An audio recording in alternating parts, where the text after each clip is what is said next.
Recording in progress. Oke. Sebelumnya terima kasih ya Bu Pipi dan Bu Meli sudah menyempatkan hadir di sesi diskusi untuk rencana kita mengadakan karir talk di UN. Oke, nah sekarang sejarah matematika ya, seperti kita tahu itu adalah mathematics is a part of people daily life ya. Jadi orang-orang zaman dulu gitu ya, prehistoric people, orang-orang primitif zaman dulu, uh, they don't really need mathematics actually, but ketika kehidupan sudah lebih kompleks ya,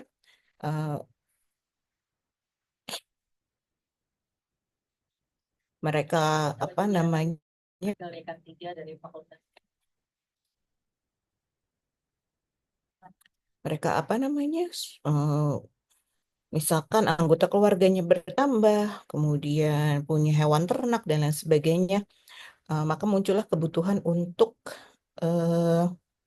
bermatematika gitu. Pada awalnya bilangan itu muncul untuk perhitungan ya, untuk menghitung. Nah, mereka tuh nggak kenal konsep bilangan. 0, 1, 2, 3 tuh mereka nggak tahu. Yang mereka tahu adalah satu dan banyak. Ya, antara ada dan tiada gitu. Satu atau banyak gitu. Lebih dari satu banyak gitu kan. Terus mulai berkembang, oh mereka udah mulai kenal 2, mulai kenal 3 dan seterusnya. Tapi itu bukan sebuah konsep bilangan yang abstrak yang seperti kita lakukan sekarang gitu ya.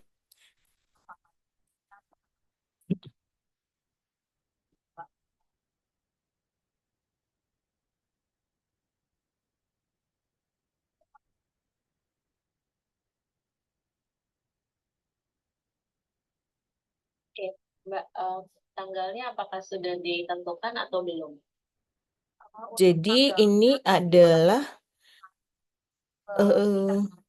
artefak tertua ya, yang dipercaya sebagai artefak tertua yang menggambarkan konsep bilangan gitu. Ini dari zaman sebelum sejarah ya, prehistorik ini 20.000 before century ya. Jadi Lama mungkin sekitar 2 sampai bayangkan 20.000 tahun yang lalu gitu. Ya mungkin masih berarti harus pagi ya, mungkin ya. sebelum apa ya, zamannya Flintstone mungkin ya, I don't know. Nah, jadi mereka membuat garis-garis ukiran garis-garis ini di tulang ya, di tulang hewan gitu. Nah, ini ditemukan di Afrika, Nanti di Kongo ya. Wah, ini rapatnya jadi nggak apa-apa, beliau mungkin mendengarkan. Sementara saya catat Kemudian apa namanya, di situ tertera seperti talus gitu ya, seperti teli gitu ya. Nah, kemudian diselidiki ya, diselidiki, diteliti oleh pakar-pakar gitu, dan ternyata mereka temukan di sini ada apa ini? 19, 17, 13, 11 ya. Ada bilangan prima di atas 10. So this is the oldest prime numbers table. Jadi di sini ditemukan bagaimana mereka mencatat bilangan prima ini, tetapi belum diketahui kenapa mereka melakukan itu. Kira-kira kenapa mereka melakukan pencatatan bilangan prima? Berarti nanti audiens yang Nah, diharapkan kemudian kalau kita teliti lagi di row A di sini ya, ini 9, 19, 21, 11 gitu ya. Ini seakan-akan terlihat seperti sebetulnya base 10 ya. Jadi ini 10 dikurang 1, ini 20 dikurang 1, ini 20 ditambah 1, ini 10 ditambah 1. Ya. Dan kalau kamu perhatikan posisinya, penjumlahannya di kanan, pengurangannya di kiri gitu ya. It's interesting ya kan? Menarik gitu loh. Kenapa ya bisa kayak gini gitu ya.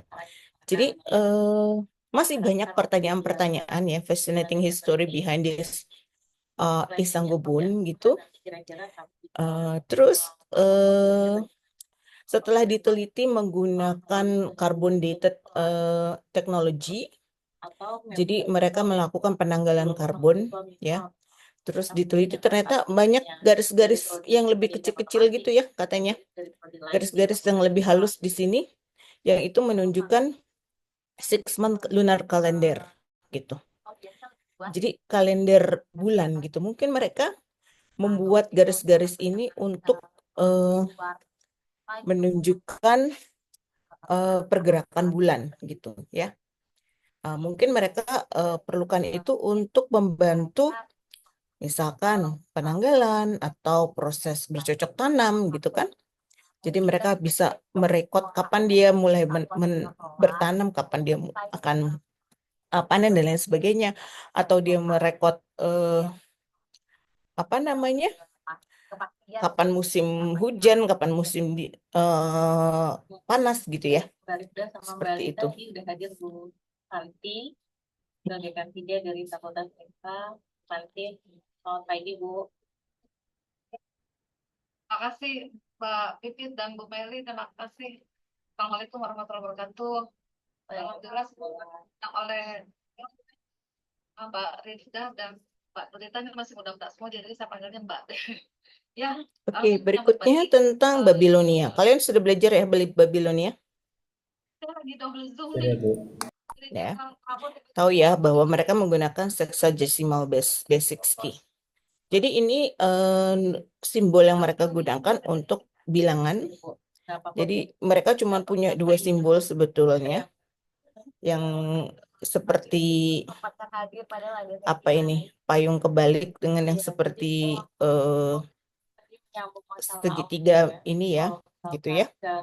Nah, kemarin jadinya fixnya yang kemudian mereka gunakan ini untuk sampai bilangan 59. Nah, ketika 60 balik lagi ke 1 gitu. Jadi ini basis 60 ya. Nah, ini misalkan contohnya. Di sini menulis 75, artinya 75 itu adalah 60 tambah 15 gitu ya. Ini ada 1, 60, ini 5, ini 10, ini 5. Jadi 60 tambah 10 tambah 5. Kurikulum internasional in general, jadi hanya pengenalan kurikulum internasional itu apa dan ada apa saja, atau 10 tambah 10 tambah 5 gitu ya.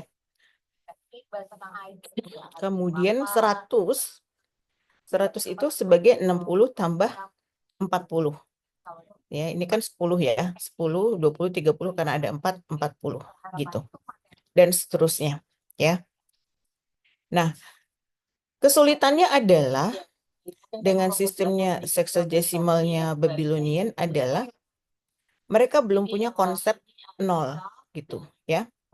Jadi kita agak bingung nih menentukan ini itu salah satu ruangan itu kerjasamanya adalah satu diadakannya kegiatan karir talk di mana narasumber dari Cikal akan ini tuh memberikan 60 tambah 40 gitu ya. diskusi atau talk show ya di kampus UNJ.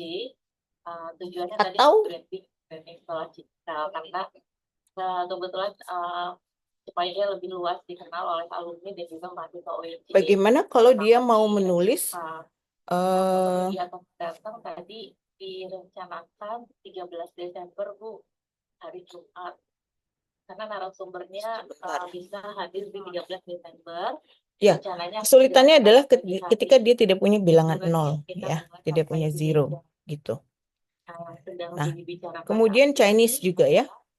Ini Chinese counting rods. Mereka menghitungnya pakai stick bambu gitu. Jadi ini adalah early abacus ya, sistem abacus yang banyak dipakai sampai saat ini ya oleh budaya Cina gitu. Nah, ini awalnya seperti ini. Jadi dia ini udah base 10 ya. Dia udah punya 1 sampai 9. Jadi kalau menulis 578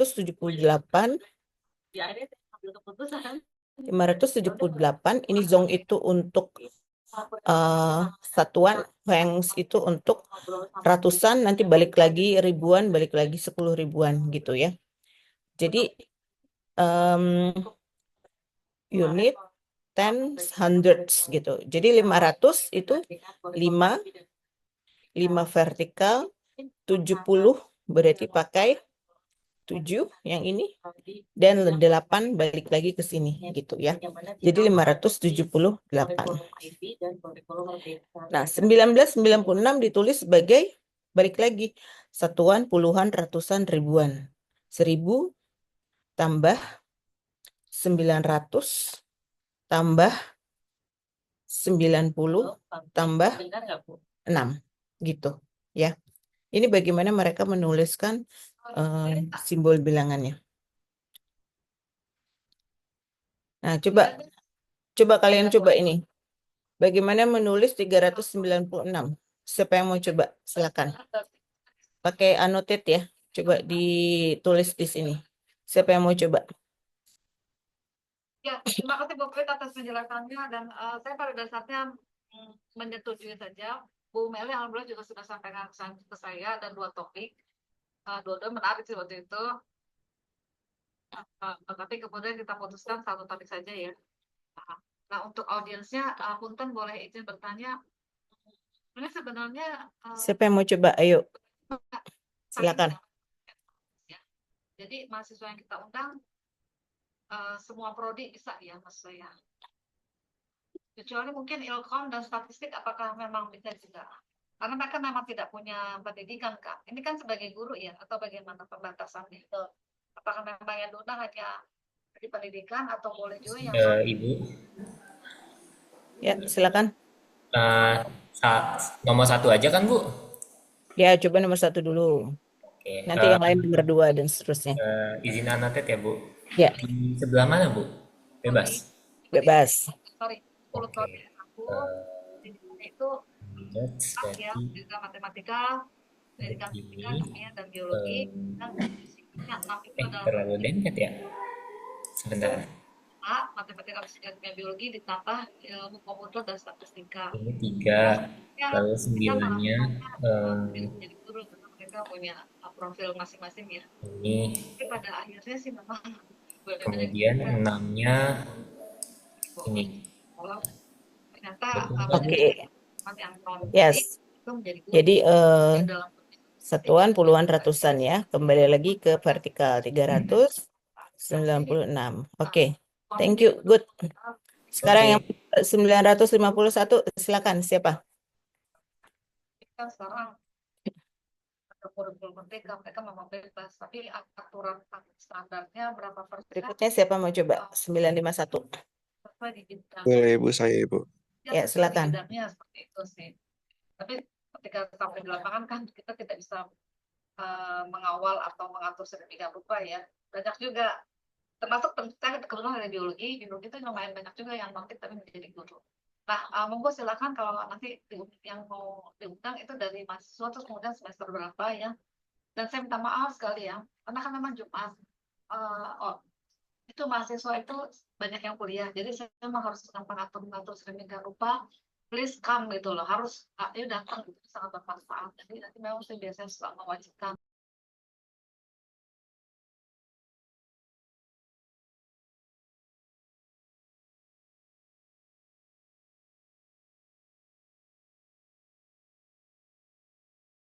Oke. Ya, Ibu. Maaf. 951. Yes, oke. Yes, makasih Destin. Betul kalau seperti itu. Nomor 3, siapa mau coba? 105. Mahasiswa kita banyak, tapi itu kalau sudah di lab ya itu sampai panjang sekali Oh, sorry. waktu di labnya itu lagi atau ketika dia tidak kuliah. Silakan nomor 3. Tapi banyak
terutama Gimana?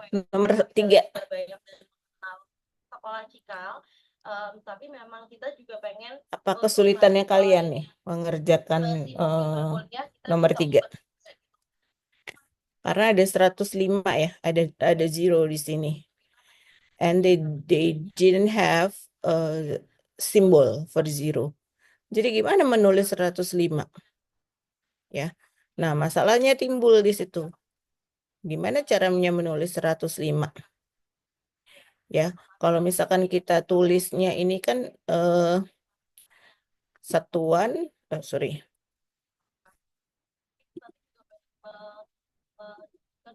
satuan, puluhan, ratusan ya. Berarti 100, 5-nya kembali lagi, 5-nya berarti gini ya.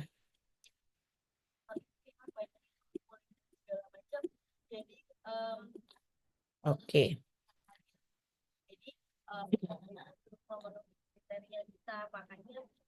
Nah, ini satuan ini bisa dibaca bilangan lain nggak?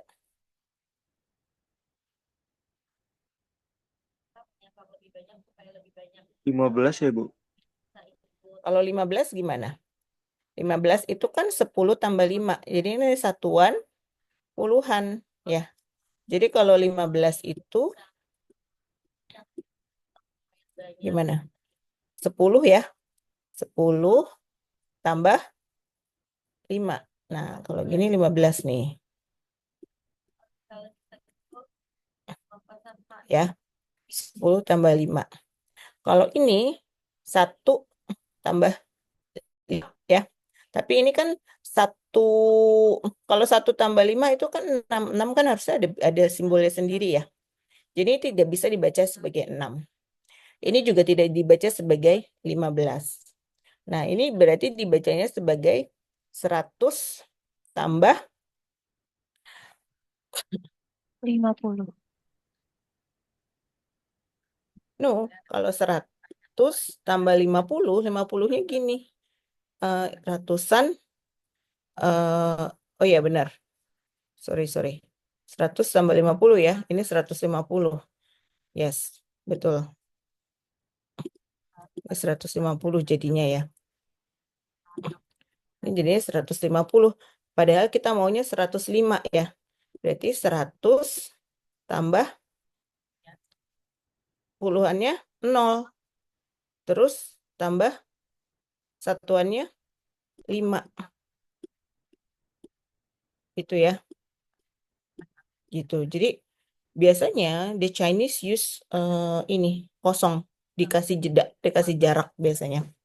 Tapi it's very difficult ya untuk membedakan gitu. Ini sebetulnya ada jaraknya atau enggak gitu. Ya. Nah, itu masalah yang muncul ya ketika belum ada bilangan 0. Jadi ketika mereka menemukan ini, gimana tuh gitu. Oke. Jadi bilangan-bilangan di zaman prehistorik itu punya kelemahan karena belum ada zero dan juga ini ya, utamanya karena belum ada bilangan zero ya. Tapi Chinese counting roads itu punya kelebihan ini, dia udah kenal positioning number system. Positioning number system itu maksudnya apa? Udah ada satuan, puluhan, ratusan dan seterusnya. Place value ya. Dan itu tidak banyak dikenal di apa namanya other civilization ya. Apalagi di zaman ancient gitu ya. Dan mereka punya early concept of decimal system karena sudah dari 1 sampai 9. Oke? Berikan informasi lewat poster atau flyer, nanti kita bisa siapkan. Kemudian kalau ada link Google Form untuk pendaftaran, sehingga bisa diketahui berapa orang yang sudah mendaftar hadir. Ini Roman numerals ya. Roman Empire ini di Eropa.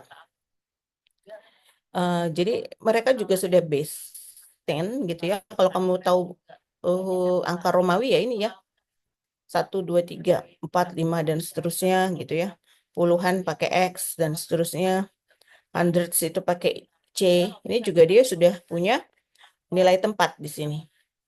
Tapi apa sih ribetnya kalau pakai bilangan numerals, Roman numerals ini? Bayangkan kamu melakukan penghitungan penjumlahan, perkalian, apa namanya, pangkat, akar, dan lain sebagainya. Kebayang nggak pakai bilangan ini? Gimana? Apa itu akan sangat menarik. Satu sisi menarik jadi wawasan baru, selain saya rasa bisa jadi motivasi Ribet ya? kita. Itu. Tetapi ini banyak digunakan di eranya Roman Empire gitu. Dan kalian tahu Roman Empire itu kekuasaannya luas ya. Eropa dan bahkan beberapa wilayah Asia juga ya dipengaruhi oleh Roman Empire gitu. Dan mereka sangat kuat gitu. Jadi ini banyak dipakai ya dalam kehidupan mereka saat itu untuk berdagang ya. Kebanyakan kan memang matematika itu digunakan untuk trading ya, untuk mereka melakukan perdagangan. Oke. Kemudian asal muasalnya bilangan 0 itu di mana gitu. Ya. Nah, menariknya 0 itu munculnya di Asia, di India. Oke. Walaupun di Mesopotamia itu di Babylon mereka sebetulnya sudah mulai menggunakan 0 tapi bukan sebagai bilangan, tapi hanya sebagai placeholder gitu, penanda aja. Nah, kemudian di India mereka pakai talus juga awalnya. Kemudian berubah lagi menjadi Brahmi numerals. Dari sini menjadi Gupta. Dari Gupta menjadi Nagari ya. Dan di sini mereka mulai kenal 0 gitu. Oke.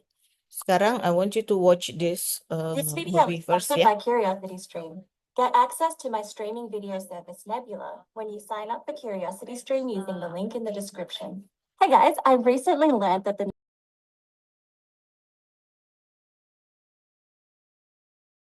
Ibu maaf, why would it ketika Yes. Ibu mic, suaranya jadi nggak kedengeran PowerPoint-nya. Oh, sorry. today?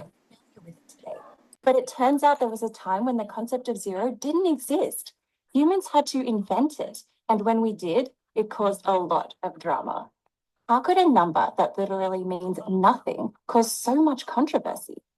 This is the story of zero's rise from rags to riches, or you could say from zero to hero.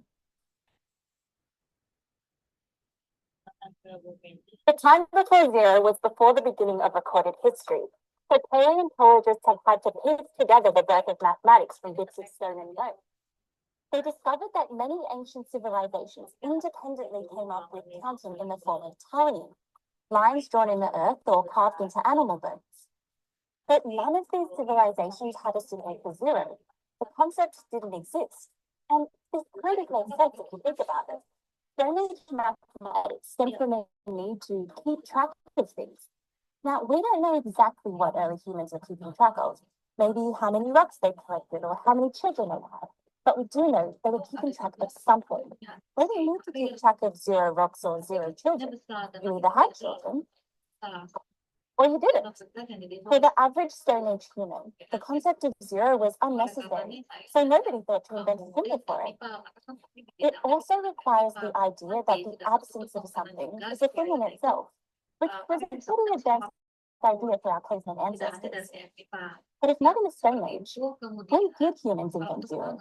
Di gedung MIPA sendiri itu memang maksimalnya 80 ya, karena kan Fast forward about 2,000 years to the age.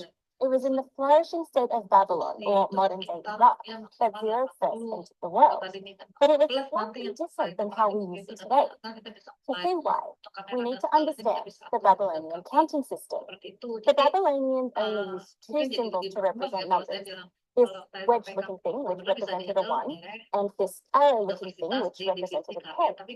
To write different numbers, they would just combine these two symbols. 2 was just two 1 symbols together, 20 was just two 10 symbols together, and 17 was one 10 symbol and 7 1 symbols. They used a sexagesimal system, meaning rather than using base 10 like we do today, they used base 60. Once they got 9, they just used the same symbol of 1 to represent 60. They used positional notation as well, meaning the position of each symbol had its own specific meaning. We also use positional notation. When we write the number 111, we know the value of what each different 1 means because of its position. There's a 1 in the ones column, a 1 in the tens column, and a 1 in the hundreds column. Adding them together gives 111. Rather than multiples of 10, the Babylonians used multiples of 60. So this number would be 3,600 plus 60 plus 1, 3,661. There was a problem though. Imagine we have the number 3,601. So a 1 in the 3,600 column, nothing in the 60 column, and a 1 in the ones column. This is fine if we always have columns to guide us. But when it came to writing down numbers, the Babylonians just wrote freehand on clay tablets. This made it very difficult to tell numbers apart. Was this 3,601, 3,660, or 61? Imagine writing 101 like this, 110 like this, and 11 like this. That's basically what the Babylonians were working with. And just like we use a 0 to distinguish between numbers, so too did they. By around 300 BC, the Babylonians invented this symbol to represent the empty column.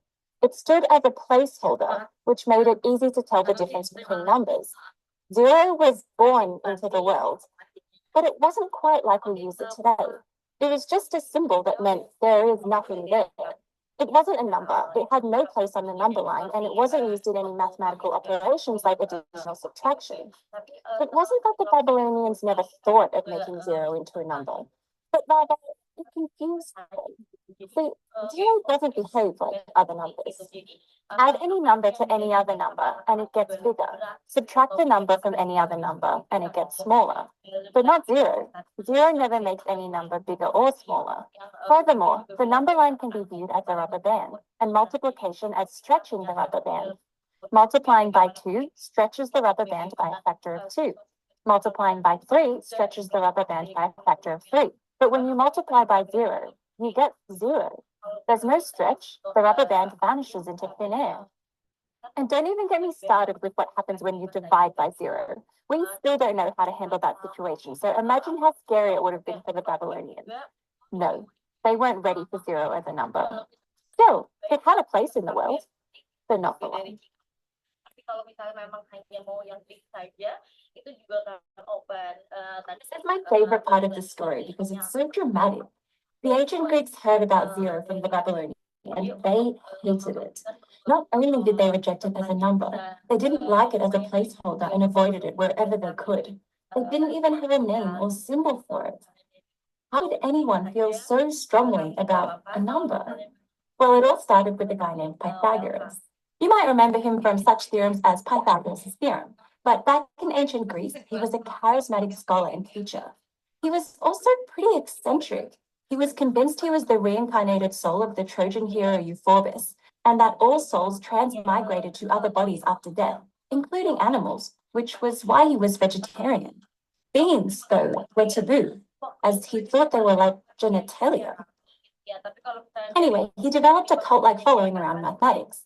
His teachings revolved around the idea that reality is mathematical in nature. He believed that there was no distinction between shapes and numbers, and a number couldn't exist without a shape. The number 16 was a square number, as it could be arranged into 4 rows of 4. The number 10 was a triangular number, as it could be arranged into, well, a triangle. They derived relationships between numbers in a geometric way. For example, square numbers can be divided up into 2 triangular numbers.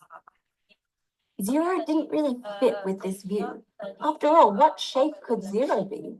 It's easy to think of a square with width and height of 3 or a line of length 5. But was a square with a width and height of 0 still a square? was a line of zero length still a line? To treat zero as a number, the Greeks would have to revamp their entire way of doing mathematics. And, well, they didn't want to. But there was an even deeper reason the Greeks rejected zero. They were very mystical people and thought that math, the universe, and God were all intertwined. Numbers represented concepts like earth, fire, and water, justice, reason, and family. Zero was associated with non-existence, oblivion, and the denial of God. According to the Aristotelian doctrine, there was no void, and to contemplate zero was to question the existence of God. This doctrine dominated the West, and zero was forbidden for over 1,500 years. Now, the ancient Greeks did a lot of great things, but their rejection of zero was probably one of their biggest blunders. It's thought to be the only thing which stops them from discovering calculus.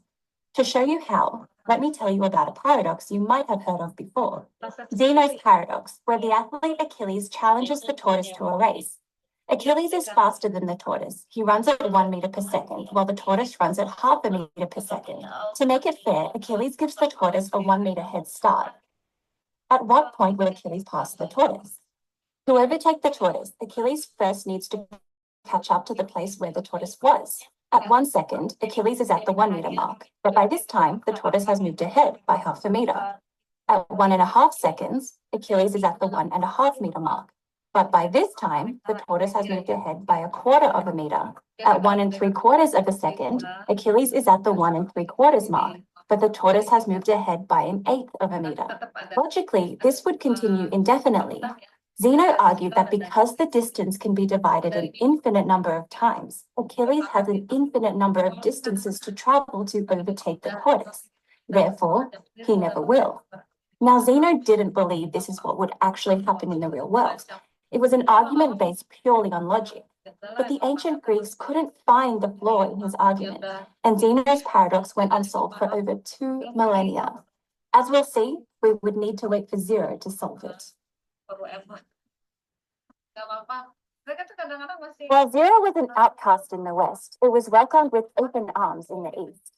Like the Greeks, the Indians had learnt about zero from the Babylonians, but unlike the Greeks, they didn't have this geometric philosophy or fear of nothingness. In fact, the idea of the void was at the core of the Hindu religion.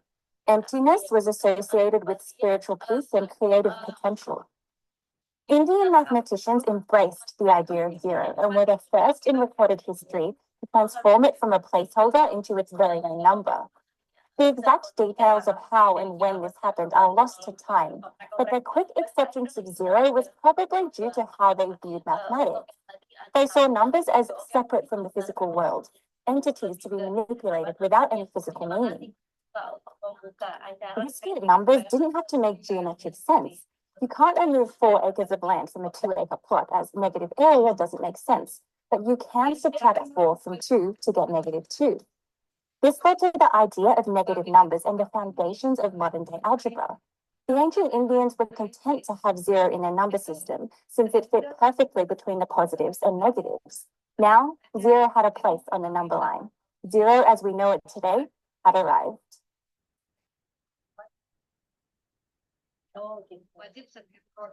After a bumpy start to life, zero would have the last laugh.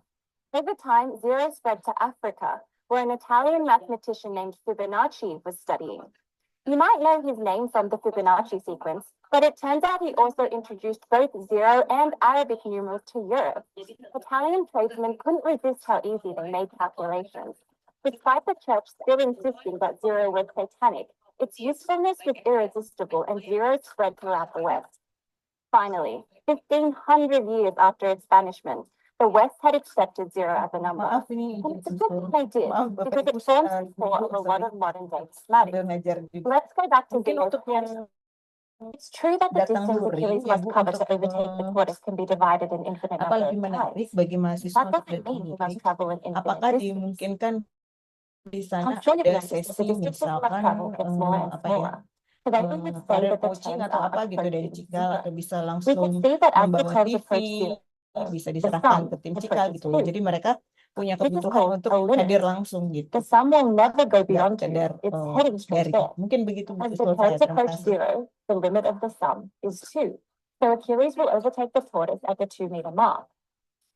Mm-mm.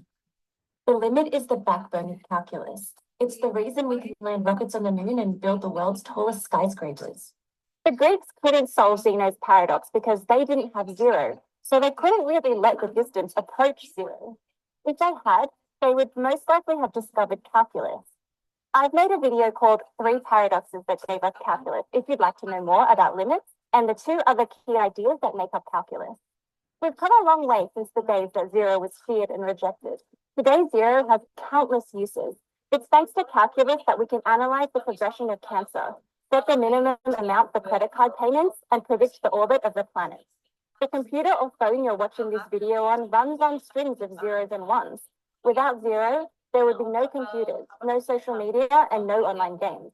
Modern day geometry and navigation rely on the idea of zero.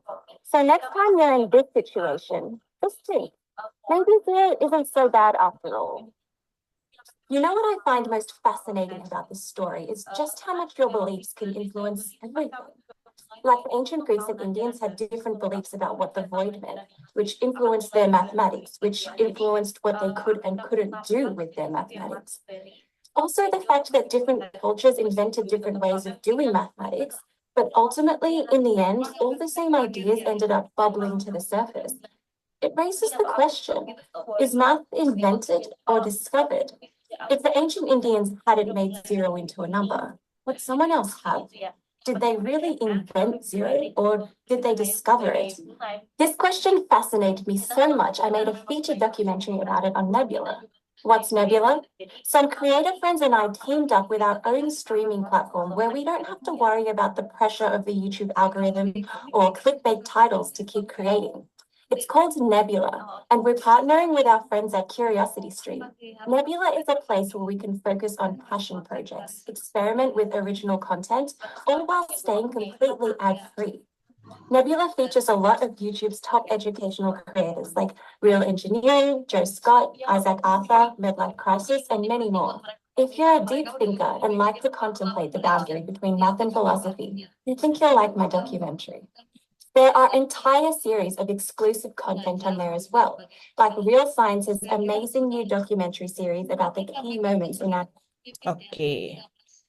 Desember So, dengan closing. the video showed us about the invention or the invention of zero gitu ya. Jadi memang apa namanya pada saat di Eropa itu sedang thriving gitu ya. Di zaman Greek Civilization di sana kan kita tahu ya banyak philosophers dan banyak pemikir gitu ya. Salah satunya yang kalian pasti udah kenal itu Pythagoras ya.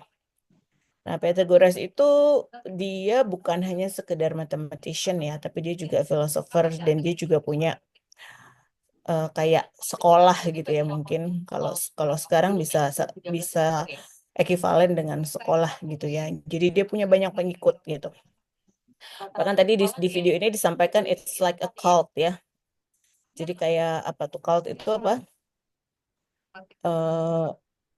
Kurang tahu sih Bu, cuma Apa ya bahasa Indonesianya saya lupa. Bukan seperti agama tapi mirip-mirip gitu ya. Ya, jadi bagi orang Greek matematika itu bilangan itu numbers itu adalah sebuah hal yang agung gitu ya. Bahwa itu adalah perwujudan dari Tuhan mereka gitu. Karena bagi mereka bilangan itu, angka itu ada dikaitkan dengan realita. Jadi ada bendanya satu, yaitu satu gitu. Ada bendanya dua, yaitu dua gitu. Ya.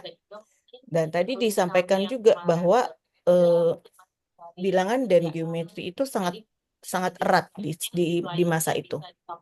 Jadi semua bilangan itu bisa direpresentasikan dalam bentuk-bentuk geometri, ya, begitu. Jadi ketika nol itu apa? Gitu. Zero is emptiness, ya kan?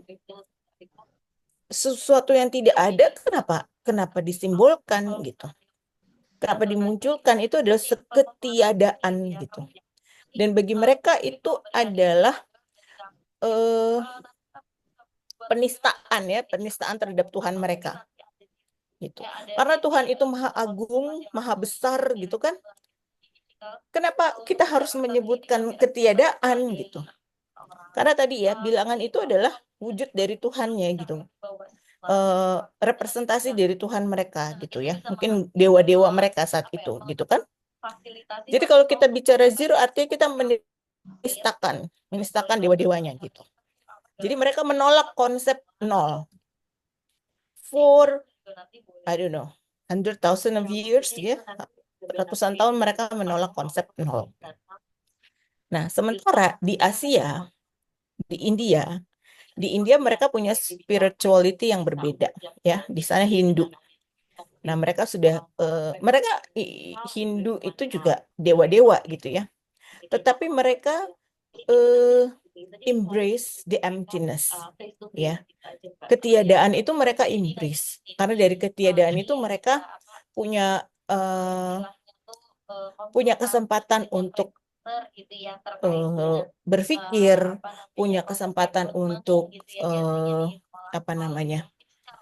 mungkin kalau kamu ikut wellness session gitu ya, be present in the now gitu, punya to be present gitu kan. Karena tidak ada hal yang lain, jadi mereka bisa fokus gitu. Jadi emptiness itu adalah sebuah konsep yang mereka hargai. Itu ya, di India seperti itu. Karena orang-orang Hindu itu kan juga banyak melakukan meditasi, ya kan, semedi gitu. Nah, disitulah mereka banyak berpikir gitu. Ketika mereka bersemedi kan mereka sebetulnya pikirannya berpikir gitu, ya. Nah, akhirnya mereka memunculkan konsep zero, ya. Orang India ini memunculkan konsep zero. Nah, dari India dibawa tuh ke Timur Tengah, ya, the Islamic Empire, ya, di situ, ya, di masa-masa golden era of Islam, gitu ya. Konsep nol itu dipakai di daerah Arab, dan itu bermanfaat untuk memudahkan mereka melakukan perhitungan-perhitungan dagang, ya, untuk memecahkan berbagai masalah keseharian mereka gitu. Dan kemudian bangsa Arab itu juga menemukan basis 10 dan place value. Gimana Bu Santi? Saya kurang paham. Ya. Jadi makanya disebut Hindu-Arabic numerals. Karena awalnya dari Hindu dari India, kemudian dibawa ke Arab, ya. Nah, ini yang kita tahu ya, tulisan Arabnya seperti ini ya. Saya mohon maaf kali. Dan Saya mohon maaf karena kami kan sekarang udah tutup. Oh ya, tutup. Dan sudah close di bulan November. Dan apa namanya? Kemudian sampai bilangan yang kita pakai sekarang, ya. 0 sampai 9 itu sebetulnya adalah kita mewariskan dari Indo-Arabic numerals, ya. Gitu. Karena pada saat itu di Eropa mereka masih pakai apa tadi? Pakai Roman numerals, ya. Mereka masih pakai yang X, CM gitu. Nah, kayak gitu kan. Sementara di wilayah Asia, di Timur Tengah, India, mereka sudah pakai basis 10, punya 0, dan itu sangat advance. Gitu. Sehingga pada saat itu ya di golden age-nya Islam itu ilmu pengetahuan luar biasa berkembang ya di sana, dan dunia Islam itu mengungguli dunia Barat ya dalam berbagai hal, astronomi, kesehatan, sains gitu, itu unggul gitu. Nah, kemudian plus gitu ya. Kemudian tadi ya di video tadi disampaikan gimana itu nyampenya ke Eropa dari Hindu Arabik itu sampai ke Eropa atas jasanya siapa tadi? Fibonacci ya. Karena Fibonacci itu sebetulnya dia apa ya dari keluarga pedagang. Jadi dia banyak traveling ke Afrika gitu, ke Egypt gitu ya. Ke Egypt gitu. Jadi ke Syria. Jadi dia banyak belajar dari kebudayaan Arab. Dan dia merasa oh ini luar biasa nih adanya bilangan nol ini gitu. Nah, terus dia bawa ke Eropa gitu, menyampaikan itu. Dia ditolak waktu itu. Kenapa ditolak? Karena ya itulah ada perbedaan pandangan tadi ya. Karena di Eropa kan bilangan itu adalah agung Tuhannya dan lain sebagainya gitu. Mengenalkan bilangan nol itu bukan hal yang mudah gitu. It takes hundreds of years ya, ratusan tahun itu sampai betul-betul diterima di Eropa. Ya, sistem Hindu Arabic numerals itu gitu. Jadi dari kalangan-kalangan terpelajar dan nobel dan royaltinya Eropa itu ditolak. Tapi di bawah ya oleh para traders gitu, para pedagang itu Hindu Arabic itu mereka pakai karena itu apa namanya lebih mudah bagi mereka untuk bekerja gitu daripada pakai tadi Roman numeralsnya itu tadi gitu ya. Jadi seperti itu. Oke. Nah, sekarang ada video lagi ya. Kita tonton dulu. Introduction of Arabic numerals to European society utterly revolutionized the economic system. This is Dr. Dorsey Armstrong. She's a professor of English and medieval literature at Purdue University. You might have seen her in videos like this. And today we're discussing how Arabic numerals transformed the history of finance. You see, these 10 digits make up the very foundation of the modern world. These simple numbers enable us in finance, in tech, science, medicine, and so much more. So how did we function before these 10 simple digits became mainstream? So prior to the early 13th century in Europe, we're still using Roman numerals. And that's a really complicated way of figuring out what a number is. The transformation from these complex Roman numerals to simple digits was because of the influence of the Islamic world. And the adoption of the Arabic numerals was why the West was able to undergo a financial revolution. Look, medieval Europe inherited a lot from Rome, including religion, laws, architecture, and most importantly, numbers. And from that, the religion, laws, and architecture are still quite visible in today's society, but Roman numerals are noticeably absent. And that's because of one simple reason. It was extremely difficult to use. It was unnecessarily complicated and cumbersome. So prior to the early 13th century in Europe, we're still using Roman numerals. And that's a really complicated way of figuring out what a number is. To make matters worse, Roman numerals didn't have a concept of zero. And also, Roman numerals don't really have a concept of zero that you can note down when you're doing calculations. So the Roman system had survived in the West after the fall of Rome. And for many centuries, there was little need to contemplate a change. The feudal economy was basic enough that you could just do fine with simple arithmetic, with addition and subtraction. But all that began to change in the 13th century. You see, the economy became more complex as trade intensified.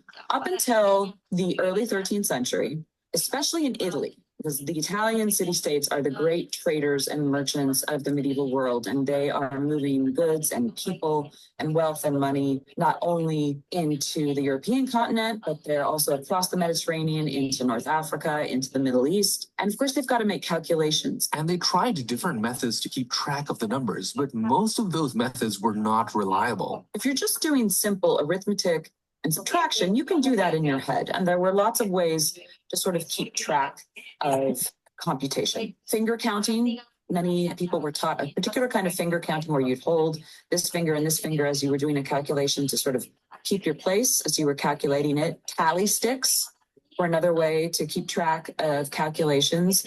And then something called a table abacus, which was a board that looked kind of like a checkerboard, had 7 rows, had different colored counters on it. Now, one has to understand that the medieval abacus being referred to here is called a counting board. It's quite different from the abacus that we popularly imagine today. You've got this very complicated looking board with different colored counters. And as the calculations are happening, an assistant has to move a certain colored counter to a certain spot to indicate it's how much, this much, take away this much. And people would go to school for years to learn how to do this. That's right. One of the biggest drawbacks of the Roman numeral system was that equations could not be independently verified by just looking at them. A person had to redo the entire equation to check if the original calculation had been correct. As you can see, at a time when trade and movement of goods was increasing in frequency and volume, this kind of slow calculation was a significant hindrance.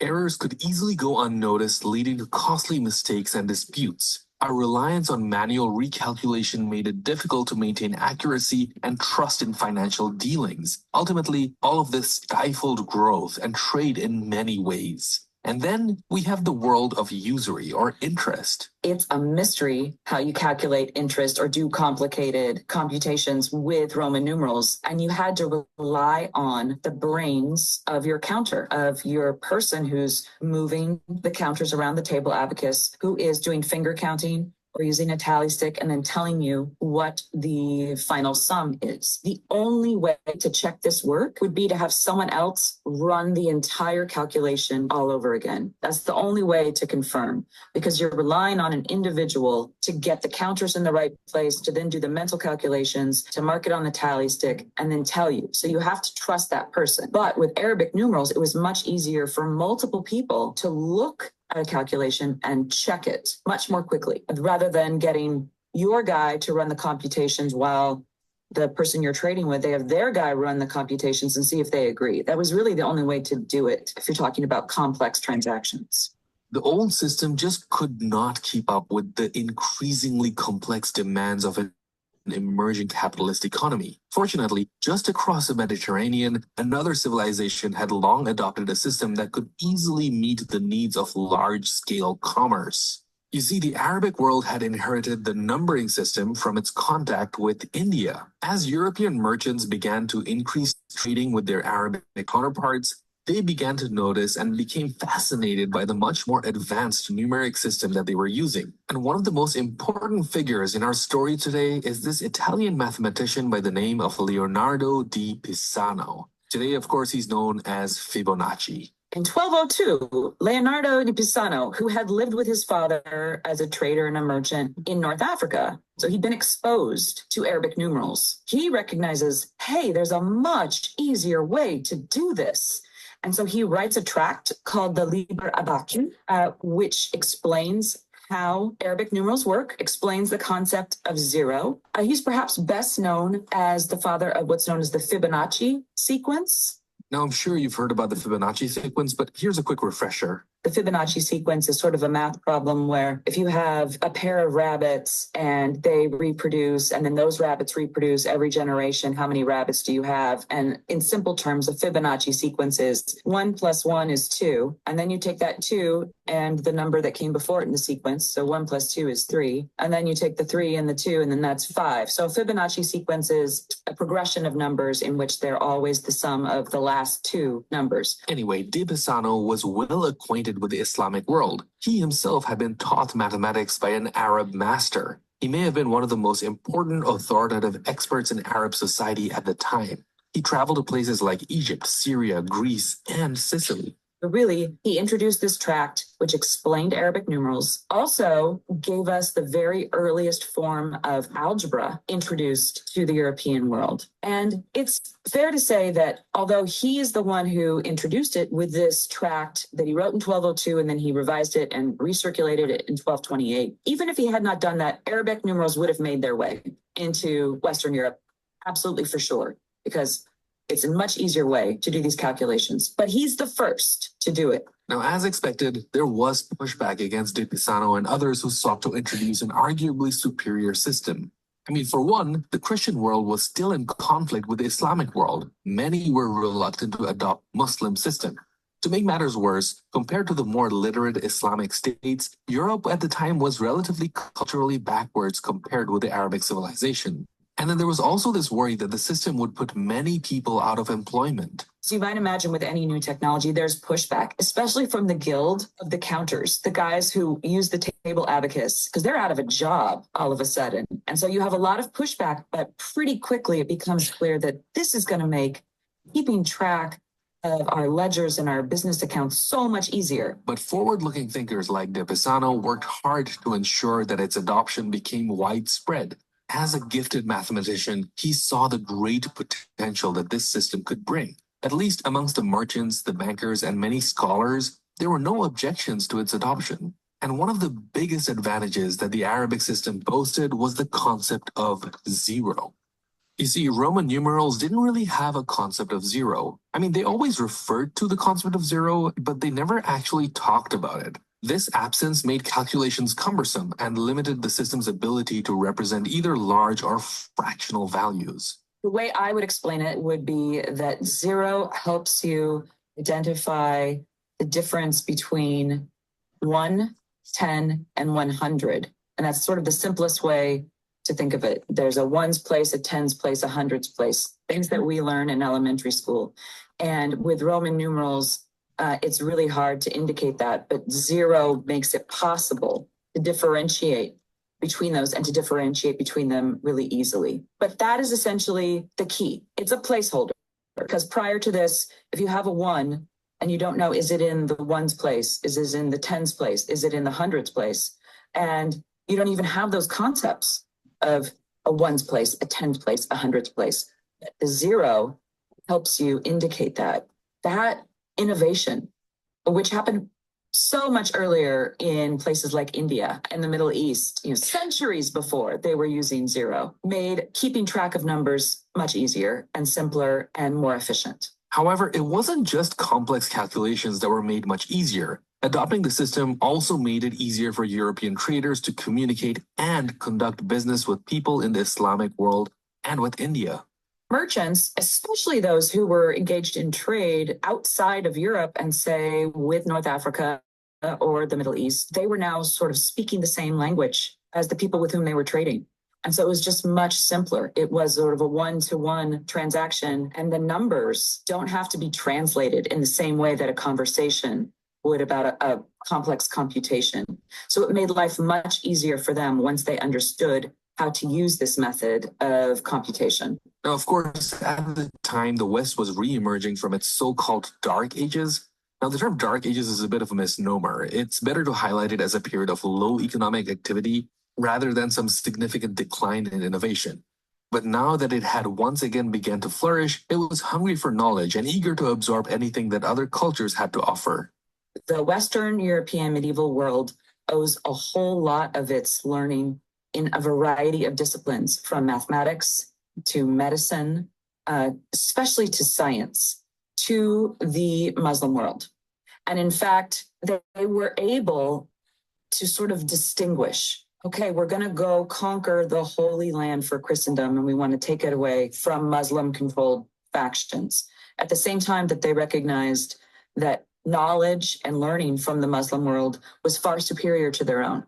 So, for example, the first medical schools in medieval Europe are established in either Italy or Spain, and they are based on their program of learning important medical treatises that come out of the Muslim world. In the Muslim world, they were far advanced in terms of doing sort of anatomy work. Their innovations in terms of physics and astronomy were far, far beyond what the Western Christian world knew at the time. And they came into the Western Christian world primarily through Italy and through Spain.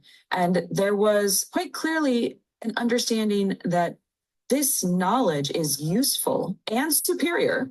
Now, it might be surprising to learn that the relationships between the Christian West and the Islamic Near East were not as hostile as they would later become by the turn of the 14th century.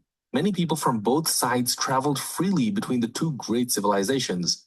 In general, there was a degree of tolerance that was exercised when dealing with the supposed heathens at the time. In fact, some of the great philosophers in the Western Christian world found the Islamic philosophers and writers to be very influential.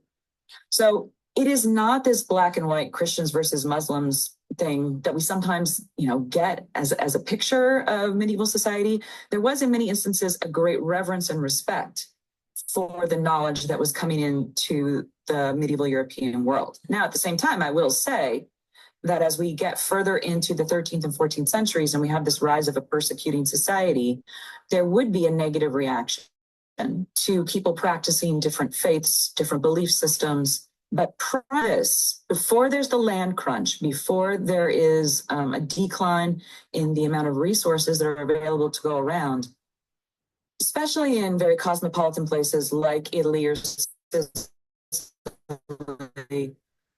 Jews, Muslims, Christians, but it's a much more egalitarian and less persecutorial society than it is just 2 centuries later. As you can see, the road to adopting the Arabic numeral system in Europe was far from straightforward. However, it ultimately transformed not just commerce, but the course of the entire continent's history. What began as a pragmatic solution for merchants grew into a mathematical framework that underpinned the Renaissance. It was more than just a change in how people counted. It was a leap towards the modern age and a transformation of financial practices. Now, if you made it so far into the video, write out 0, 1. Oke, ya. So, tadi videonya menceritakan tentang bagaimana konsep nol itu dibawa dari Asia ya ke Eropa, gitu. Ya, tadi disampaikan juga di situ ya. Pada saat itu di Eropa banyak philosophers ya, tetapi mereka menolak konsep nol. Nah, tadi yang membawa itu siapa? Si Fibonacci ya. Atau Leonardo de Pisa itu tadi ya, karena dia berasal dari Pisa, kota di Italy. Jadi kalau kamu pernah dengar The Leaning Tower of Pisa, menara yang miring itu, nah disitulah Leonardo de Pisano itu asalnya ya, Fibonacci itu. Nah, kalau kamu sering dengar bilangan Fibonacci, deret Fibonacci gitu ya, terus golden ratio, nah itulah hasil karyanya Fibonacci di situ. Jadi dialah yang pertama kali membawa konsep-konsep matematika dari Arabic world to Western world ya. Jadi pada saat itu di Arab, ilmu pengetahuan bukan di Arab ya. Maksudnya ketika saya bilang Arab ini bukan Arab Saudi ya, tetapi lebih kepada daerah Timur Tengah. Jadi meliputi Iran gitu kan, Syria, terus Irak ya, Baghdad dan lain sebagainya. Wilayah-wilayah tersebut. Nah, di sana ilmu pengetahuan berkembang pesat. Bahkan di Baghdad itu ada semacam sekolah atau perpustakaan besar gitu ya, yang memang ditujukan untuk orang-orang belajar gitu di situ. Jadi dalam sains, kedokteran, astronomi, matematik itu luar biasa. Kalau kamu pernah dengar Al-Khwarizmi ya, yang menemukan aljabar itu juga dari Timur Tengah gitu. Nah, dalam segi ilmu pengetahuan mereka sudah sangat advance, sudah jauh lebih advance. Mereka sudah memakai pendekatan aljabar untuk memecahkan masalah-masalah yang mereka jumpai sehari-hari. Masalah terkait apa? Terkait misalkan pembagian warisan, masalah terkait mengukur tanah, luas tanah dan lain sebagainya gitu. Mereka sudah mengenal quadratic function gitu ya, persamaan kuadrat, bilangan kuadrat, melakukan mencari akar-akar kuadrat dengan pakai kuadrat sempurna itu sudah dilakukan di masa itu di Arab. Nah, si Fibonacci ini merasa ini keren banget ya gitu. This is fascinating, this is a breakthrough gitu. Dia merasa ini keren banget gitu. Dia banyak belajar di sana. Terus dia kembali lagi ke Eropa, kembali lagi ke Italia, dan dia menulis buku itu ya, Fibonacci itu. Jadi bagaimana dia mentranslate pengetahuan-pengetahuan yang dia dapat dari Arab dan dibawa ke Eropa. Ditranslate dalam bahasa Itali atau bahasa I don't know, bahasa Latin pada saat itu mungkin yang dipakai di sana ya. Nah, eh, apa namanya? Tetapi ya itu tidak mulus gitu ya. Orang Eropa tidak semerta-merta menerima itu gitu ya, tidak berjalan mulus karena ada gesekan-gesekan misalkan nilai-nilai kepercayaan antara Kristen dan Islam gitu ya. Di Eropa kan Kristiani ya, sementara di Arab Islam gitu. Walaupun tadi juga disampaikan pada masa itu sebetulnya tidak melulu perang ya pada saat itu. Orang-orang hidup biasa-biasa aja kok, orang-orang hidup damai gitu kan. Orang bisa berpergian dari satu tempat ke tempat lain dengan mudah gitu kan. Tidak ada perang dan lain sebagainya. Tapi dari segi politikal atau lural pada saat itu ya pimpinan-pimpinan raja-rajanya mungkin mereka merasa terancam juga ya kan. Kalau misalkan ya ada sebuah pengetahuan baru, kepercayaan baru yang datang ke wilayah mereka, mereka kan harus hati-hati ya, harus jaga gitu. Karena itu bisa berpotensi akan menjatuhkan posisi mereka sebagai pimpinan di wilayah itu, sebagai penguasa di wilayah itu gitu. Karena bukan sekedar pengetahuan yang masuk, tapi juga ada ideologi gitu loh. Jadi penguasa pada saat itu juga tidak dengan mudah mengizinkan kepercayaan baru, ideologi baru, pengetahuan baru masuk gitu. Tetapi ternyata penggunaan Arabic numerals itu 1 sampai 9 dan 0 itu memudahkan para pedagang untuk menghitung dagangannya gitu. Dan bayangkan dulu tadi juga diceritakan ya, zaman dulu sebelum ada Arabic numerals mereka pakai Roman numerals kan. Dan menghitungnya tuh tadi pakai alat abakus yang gede-gede itu kan tadi. Dan itu nggak banyak orang yang bisa melakukan perhitungan yang sangat complicated ya dengan sistem yang mereka pakai saat itu dengan Roman numerals-nya itu. Ngitungnya tuh susah gitu. Akhirnya hanya sebagian orang yang bisa menguasai matematika. Siapa saja yang bisa menguasai matematika? Ya either philosophers gitu ya, atau noble people gitu ya, atau tadi itu dia tadi apa namanya counters. Jadi mungkin kalau sekarang seperti akuntan gitu ya, yang kerjaannya memang menghitung berapa uang masuk, berapa uang keluar, mungkin seperti itu. Dan itu membatasi akses orang biasa untuk bisa matematika. Nah, ketika si Fibonacci membawa Arabic numerals itu dan konsep zero itu membuka akses kepada orang biasa untuk bisa melakukan matematika, untuk bisa berhitung, untuk bisa melakukan aritmatik, penjumlahan dan lain sebagainya. Jadi penemuan nol itu sebuah revolutionary gitu ya kalau dikatakan tadi di beberapa catatan buku atau para ahli mengatakan itu revolusi gitu. Kenapa? Karena itu membuka akses orang yang tadinya biasa-biasa aja, nggak bisa matematika, dia jadi bisa. Jadi matematika itu bukan hanya miliknya orang elit ya. Orang elit itu siapa ya? Orang-orang kaum-kaum terpelajar, kaum-kaum elit gitu. Sekarang rakyat jelata bisa gitu, bisa melakukan matematika. Dan itu membangkitkan ekonomi juga di situ akhirnya. Ya, makin banyak orang yang mampu berdagang akhirnya kan gitu. Nah, jadi ekonominya maju, perdagangannya maju, akhirnya civilization-nya juga maju. Ya. Nah, ketika itu makin berjalan kan akhirnya makin complicated ya. Nah, ketika ekonominya maju akhirnya terjadi perebutan kekuasaan juga kan. Oh, di sana dia kaya, di sini gini-gini, akhirnya muncullah itu nanti perang. Ya beberapa ratus kemudian baru tuh terjadi perang hebat ya antara Eropa dan Asia gitu ya. Akhirnya kemudian menjadi awal keruntuhan dari peradaban Islam di Asia gitu.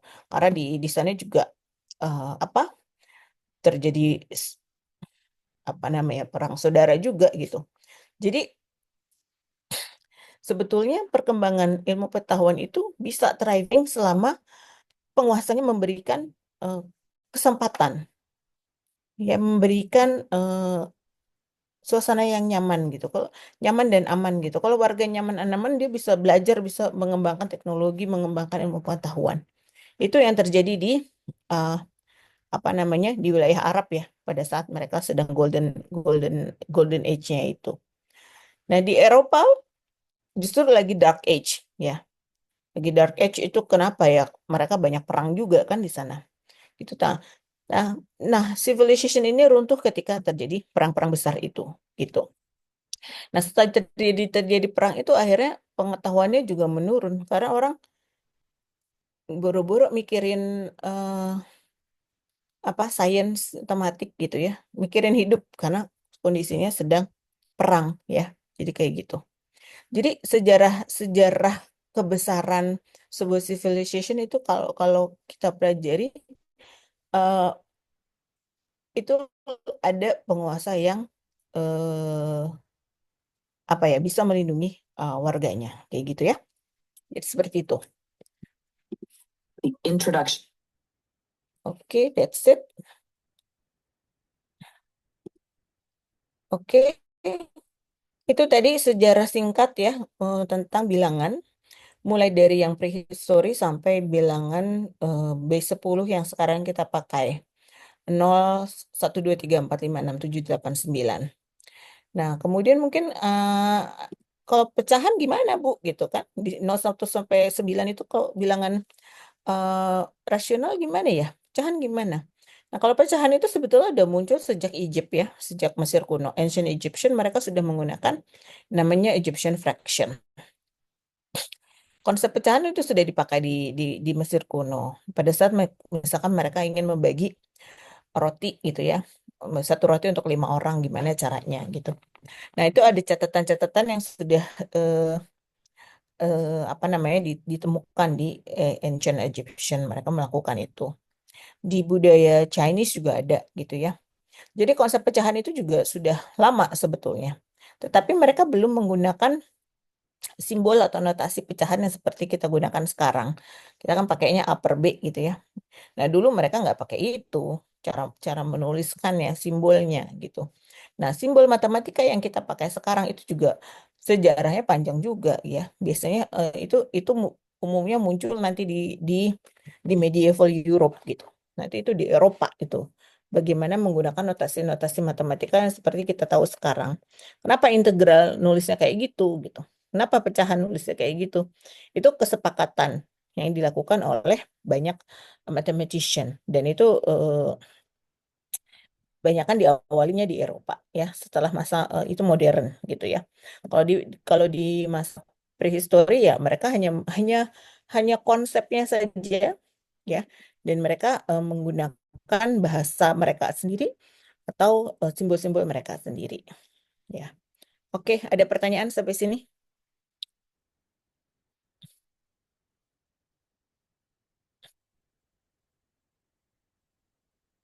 Saya izin tanya Ibu, terkait PPT tadi apa boleh dibagikan Ibu? Hah? Putus-putus suaranya? PPT yang Nggak tadi, kedengeran suaranya? baik Ibu, PPT yang tadi itu boleh di-share nggak ya Ibu? Apa? Boleh diulang? Eh, PPT yang tadi Ibu tampilkan boleh di-share nggak ya Ibu? Iya, nanti saya share eh, ya di Microsoft Teams nanti saya share. Terima kasih Ibu. Hmm. Ada lagi pertanyaan?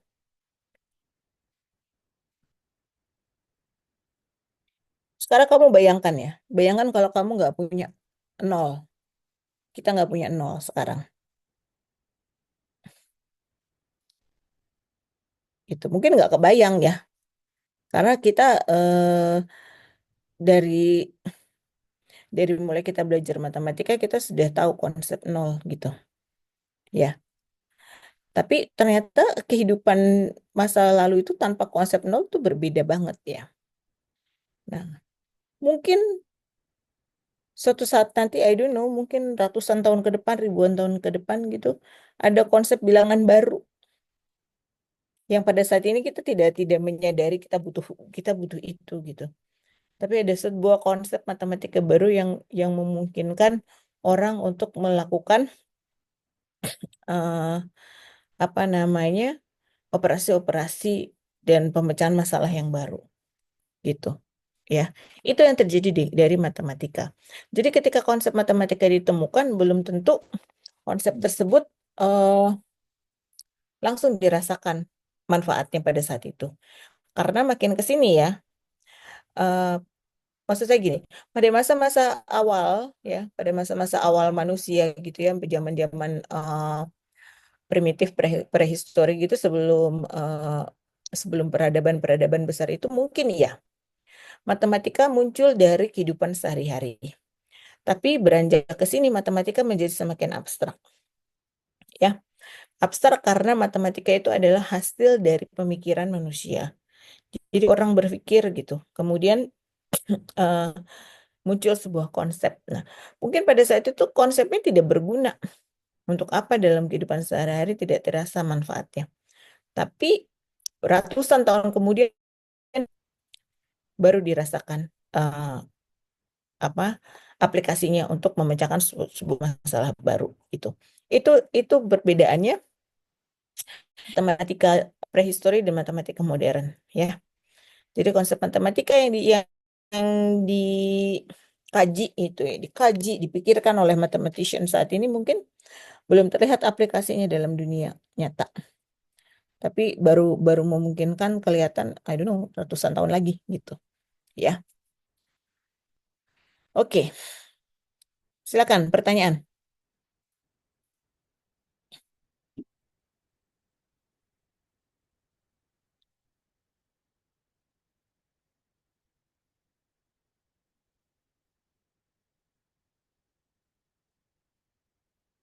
Oke, nggak ada pertanyaan?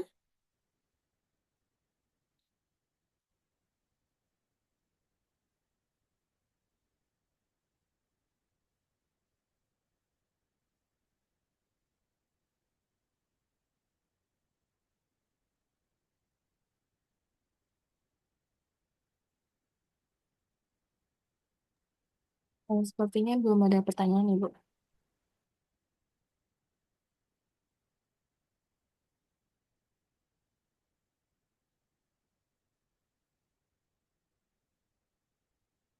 Oke, baik. Kalau begitu cukup ya berarti untuk pertemuan minggu ini. Kita ketemu lagi insya Allah minggu depan ya. Terima kasih semuanya. Assalamualaikum. Have a good day. Terima kasih banyak, Ibu. Terima kasih, Ibu.